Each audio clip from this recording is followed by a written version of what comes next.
Frank McCourt a beau être officiellement milliardaire, le propriétaire américain de l'Olympique de Marseille n'offrira pas le club phocéen au premier acheteur venu s'il décide de le vendre.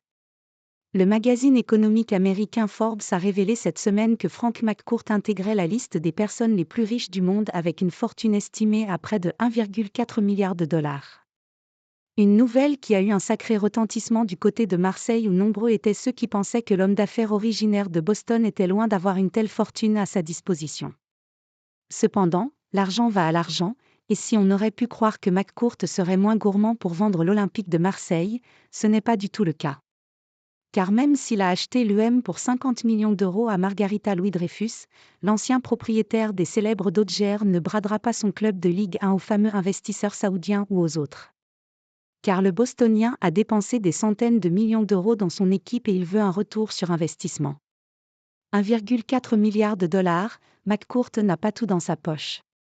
S'il ne conteste pas la fortune de Frank McCourt, Thibaut Vézirian tient à faire remarquer que le chiffre affiché par Forbes est à relativiser.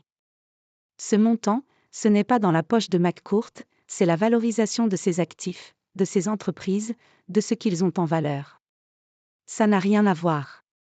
Mais effectivement, il est de retour dans la liste des milliardaires et c'est probablement dû à l'évolution de la bulle blockchain et la valorisation de son actif principal qui est le Liberty Project. McCourt a acheté l'EM 70 ou 50 millions d'euros, il faut que je remette le nez dans mon livre, et il espère en sortir 400 à 450 millions d'euros. On verra à la fin au niveau de la communication ce qui sera annoncé et ce qui sera la réalité.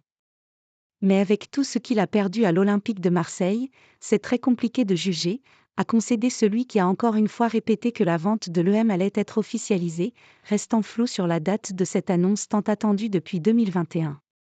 Et Thibaut Vézirian de préciser que peut-être l'annonce sur les droits TV de la Ligue 1 pourrait attendre l'officialisation du rachat du club phocéen, ou pas.